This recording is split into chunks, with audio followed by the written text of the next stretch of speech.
Licha ya kuwa Manyanya ameshayazungumza ya moyoni kuhusu mimba alionayo Mati, lakini mdudu mbaya, shetani, Kathy ameshaingia.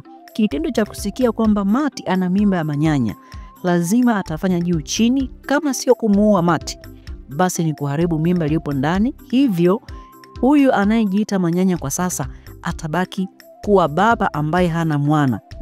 Inauma sana. Anyway, before ni kusuke ubongo zaidi, kwanza ni kupatie funzo kwenye hili dubwana la movie kali, halafu baadaye ni kusogeze kwenye concepts za maana.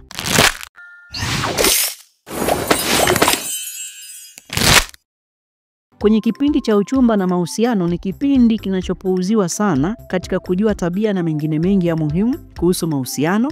Sasa hii movie itakufunza mengi kuhusu mahusiano mpaka uchumba, hatimaye ndoa. Perfect. Ipo hivi. Hii ni familia ya Mr. Ajay ambaye alishafariki. Wakiwa hapa wanaonekana kushangilia matokeo ya uchaguzi wa kisiasa na kuonekana Shola ambaye ni mwana wa kiume wa Mr. Ajay ameshinda. Na huyu binti ambaye anashangilia pamoja na Shola anaitwa Star. Ni mchumba mpya wa Shola baada ya kumwacha binti wa kutoka familia ya kitajiri. Je, ilikuwaje mpaka yakatokea haya, na kuna mafunzo gani kwenye hii movie? Before analysis, ilikuwa hivi. Shola ni kijana mwanasiasa aliyepambania ndoto zake mpaka kuwa mtu mkubwa na umaarufu anao. Sasa baba yake na mchumba wake wa mwanzo wa Shola ambaye ni huyu binti hapa, alimtaka Shola amoe huyu binti kwa lazima kwa sababu familia zao ni matajiri.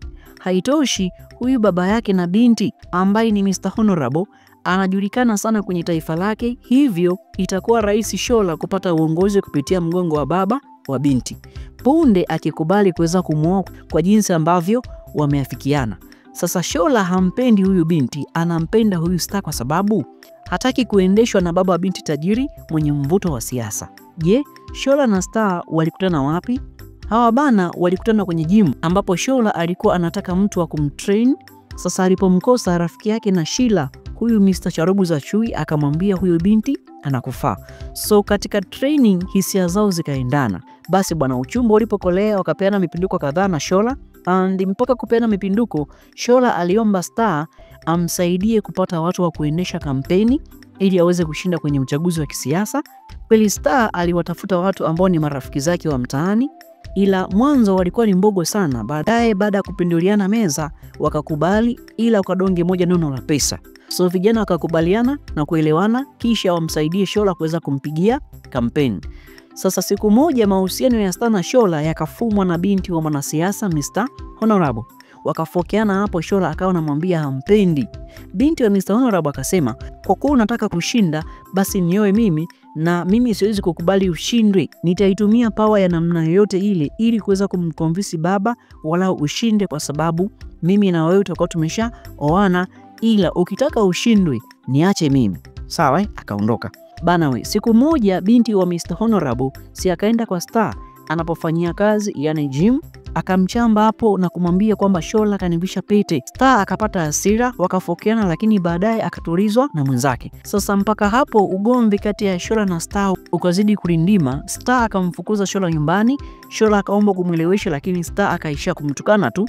Siku kadhaa mbele Shola akaagiza zawadi kwa Star. Star kuzipokea akaziacha. Before that alipiga simu usiku zaidi ya mara 43 na message zaidi ya 20 hazipokelewi na simu wala hazijibiwi. Sasa binti wa Mr. Honorable akampea taarifa baba yake kwamba Shola hanipendi, amesema tuachane, au amepropose kuweza kuachana. Saa ngapi mzee asivai njuga na kwenda kumwakia Shola mbele ya mama yake? Shola akasema kwa sasa nataka kuendesha maisha yangu, sio kuendeshwa. Mzee akamtishia, tutaona kama utashinda uchaguzi, mimi nipo hapa. Basi mama alipokana mwanae akakubali kumsapoti na akasema tutashinda mwanangu, wala usijali, fanya kile ambacho moyo unapenda. Siku chache tena baadaye Shola akiwa na binti wa Mr. Honorable akaanza kumfokea baada ya kuona anamwongelesha, lakini Shola anamwaza Star tu. Ikafika hatua Shola akamwagiwa wine na binti asiyempenda, yani binti wa Mr. Honorable. Shola kwa heshima akaondoka kimya kimya na wala hakuzungumza kitu, ila alimwambia tu mimi na wewe kuanzia leo basi. Akiwa na t-shirt ile ile ambayo amemwagiwa wine, Shola anaingia kwa house ya Star na kumwambia, nimeshafedheheshwa na yule kigagula, nimekuja kwako kuyajenga na wewe rasmi kwa kuwa yule ni mjinga simpendi, nataka nikooe. Yani alijivisha pete akidai nimemvisha mimi na kuja kwako kwenye gym na kukutishia kitu ambacho sio sahihi, na amekuja kukutambia ila hakuna ukweli wowote, na kupenda sana Star na lazima nikooe. Basi Shola akamkumbatia Star hapo, maisha yakaenda.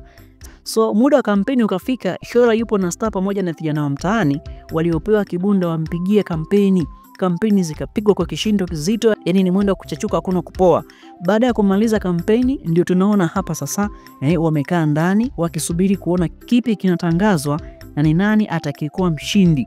So ushindi unakuja kuonekana ni mzito baada ya matokeo kusema kwamba Shola kashinda, kwani walidhani kwamba atafeli kwa kuwa nguvu ya Mr. Honorable ilikuwa juu, lakini mambo yakajipa. Basi hapo ndio unakuwa mwisho wa mzigo huu mzito. Star akiwa na mmeo mtarajiwa wanashangilia. Mama naye kafurahi kwa sababu ushindi ameupata na mwanae anakwenda kumuoa mwanamke ambaye amempenda.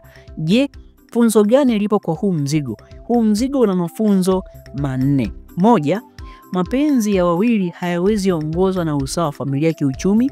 Yani pesa za Mr. Honorable na ukuu wa kisiasa haikuwa chachu ya Shola kumpata ampendaye na kutaka kuongozwa na Mr. Honorable. Sawa?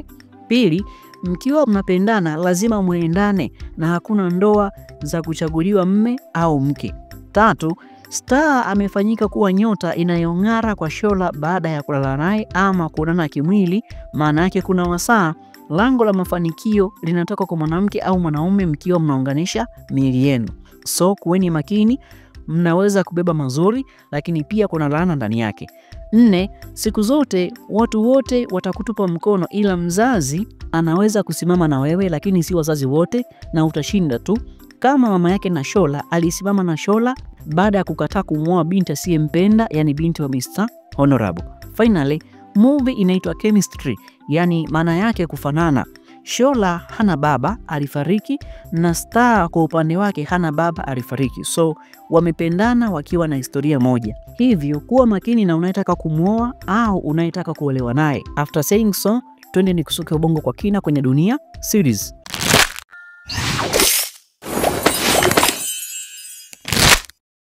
Wazazi wa Mati tayari cha mtema kuni wameshakipata. Manyanya amesema hivi, yupo tayari kupoteza kitu chochote isipokuwa mtoto wake wa kwanza ambaye anamthamini sana, na upande wa wazazi wake haupo tayari kumtupa mtoto ila wanamjali na kumthamini, na mpaka leo bado wanaishi na hao watoto. Kwa hiyo wafanye wawezavyo. Kama wana uwezo wa kumtenganisha Manyanya na Mati, basi imeshindikana kwa sababu Manyanya amesema hayupo tayari. By any means, maana yake lazima atatafuta namna ya kuweza kuzungumza na Mati ili wakae wayajenge namna ya kumlea mtoto pamoja na kudumisha upendo walionao. Na kibaya zaidi nimefurahi kuona jinsi ambavyo Kathe kimemramba. Kathe ni mnoko mshangunaku, leo kimemnasa. Yani kwa staili ambayo Manyanya amekuja nayo, kwa jinsi ambavyo amemstopisha hakuna kuongea, imeonyesha kwamba Kathe ni mnafiki mbele ya wazazi. Kwa hiyo umakini mkubwa unaenda kuonekana au kupatikana kwa wazazi kwamba huyu Kathe sio mtu mzuri, anajifanya anamchukia Manyanya, kumbe moyoni mwake kuna kitu ambacho amekipandikiza. Kwa hiyo ni busara njema kumwambia sasa Kathe, achana na masuala ya hii familia, jali mambo yako. Na ndio muda rasmi ambao kama Mati atatumia akili ataweza kuzungumza na wazazi kueleza kwamba Kathe ni mtu mwenye tabia gani. Sijui kama nipata hapo. Na hiyo ndio concept ya kwanza. Lakini pia kipindi Manyanya anazungumza juu ya Mati, Mati hakuwepo hapa sebuleni. Je, alikuwa wapi? Moja kwa moja binafsi nimewaza kwamba Mati alikuwa kupumzika chumbani. Hivyo kama atakuwa alikuwa macho, basi alikuwa akiyasikia hayo ambayo yamezungumzwa, na hapo alipofurahi mimrejea na kuona amani ya moyo wake inapatikana na maisha hivi karibuni yanarudi. Ila kinachoniumiza akili ni kwamba wazazi hawapo tayari na ukoo una mila ngumu na desturi za ajabu. Je, itakuwaje? Haiwezi kuja kuonekana Manyanya na beba laana ambazo zinapatikana kwenye maybe maamuzi ya wazazi katika upande wa Mati. Hili jambo kipu ni concept, huenda likawa zito sana. Na tayari Kathe ameshajua kwamba Mati ana mimba ya Manyanya, na uhasama ndio unakuja kupandikizwa. Lakini Kama Manyanya akakutana na Mati wakazungumza, nina hakika atamwambia kuwa makini na chochote ambacho utapewa na Kathy kwa sababu si mtu mzuri. Even kama Mati alikuwa akiasikia hayo mazungumzo, itakuwa rahisi kuweza handle hicho kitu na kila kitu kikawa sawa. Mwisho wa siku Kathy akadundia pua. Muda huo kwenye maisha, hili jambo sijawahi kulipenda hata siku moja, na mara kadhaa nimekuwa nikizungumza kwamba kama mwanaume kuna mtu amekuchukiza nje ya ndoa yako, yani mke wako au watoto hawajakuchukiza, ukatoka huko ukawa na stress, hakikisha kwamba unajikontrol. Mke wako au watoto hawafahamu namna mzee umekwazika. Ona sasa, Manyanya amemfokea Vai kama mtoto mdogo kwa sababu ya hasira na upendo ambao umepitiliza, yani akili zake hazipo sawa. Lakini mwisho wa siku ni kweli ameamua kuomba msamaha, kwamba amekiri ile jambo alipo sawa, ila unfortunately haikuwa sawa kwa sababu alipaswa akae kwa kutulia, walau mawazo hayo yapungue, ndipo akae na mke wake amweleze. Sasa anamchanganya Vai. Vai anashindwa kujua ni kipi ambacho kinamsumbua mume wake.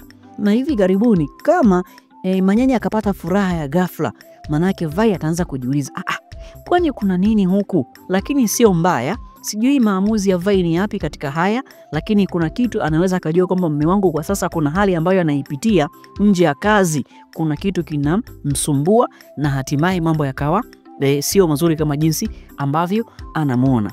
Lakini ikija kuonekana kwamba Vai hana uwezo wa kunasa mimba kulingana na matumizi ya madawa kadhaa ambayo alikuwa akitumia kuzuia mimba, itakuwa ni njia nzuri ya Manyanya kusema mke wangu Mati ambaye ni mtarajiwa au ambaye nimeshamuoa ana mtoto, kwa hiyo kaa kwa kutulia, mambo yatajipanga na kila kitu kitakuwa sawa. Je, Vai atakubali kuona Manyanya yupo na mke mwingine nje na ana mimba yake, ingawa au ana mtoto tuseme, ingawa yeye kama Vai hana huo uwezo?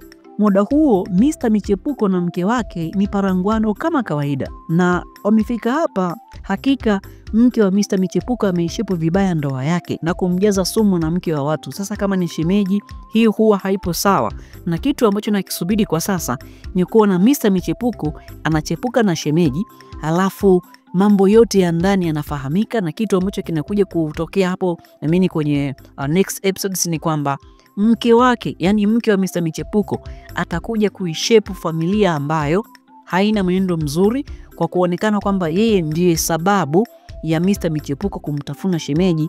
Mimi nadhani angekaa kimya, ingekuwa ni busara zaidi, lakini haya mambo kweli, kuna wanawake kwenye jamii huwa hawakai kimya, wao ni kuropoka ya kwenye ndoa kuyatoa nje, kitu ambacho sio best kwenye maisha ya kawaida. Muda huo sasa mahusiano kati ya Cindy na Amani yameshaingiwa na mdudu. Waumini walimtambua Amani kama ni mtumishi wa Mungu ambaye hana dhambi za zinaa. Sasa wamemkuta akiwa na mwanamke ndani na wanashangaa inakuwaje mpaka mpasta wao, yani mchungaji wa kanisa, anamwamini Amani, halafu Amani anakuja kufanya mambo kama haya, kwamba ana mke ndani au ana mtu ambaye hajamtambulisha kanisani. Maana yake kama wakazifikisha taarifa kwa mchungaji kwamba tumemkuta Amani akiwa na mwanamke, maana yake Amani atakuja afokewe, hata kama wamedanganywa kwamba Cindy mle ndani anakaa na Amani kwa bini wa jina mwingine hivyo, lakini lazima Amani atafokewa, na hapo ndipo kunaweza kukatokea mparangwano kati ya Cindy na Amani na ndoa isiwepo. Na lile tegemeo letu la kwamba Cindy lazima atakuja kuishi na Chapombe wake litabaki pale pale. Sijajua mtazamo wa Cindy kwa sasa, kama maybe kama kwa kufokewa kwa Amani akaja kumfokea Cindy kwamba bana kuna hiki na hiki, sijajua, lakini niliona kama Amani amekurupuka kwa sababu alipaswa kumwambia Cindy mapema kwamba kama kuna mtu atakuja hapa wa aina hii basi mwambie 1 2 3, lakini anamfokea. Anyway, Amani kamshukuru Mungu kwa sababu kamuokoa kwa hilo. Je, kwa jambo jingine itakuwaje? Finally, ukiwa kama mwanafamilia mzuri wa series ya Dunia pamoja na mwanafamilia Kibox Media, unadhani uamuzi wa Manyanya kwenda kuomba msamaha na kufokewa hivyo ni sawa? Na kama atayajenga na Mati kwa kuna kosa lolote, kwa sababu amesema damu haiwezi kupotea? Na mtazamo wako ni upi kwa upande wa Manyanya? Amhamishe Vai hapo nyumbani ili kila kitu kikae sawa, au akaya yajenge mpaka kunana na wazazi wa Mati ili mambo yakae sawa?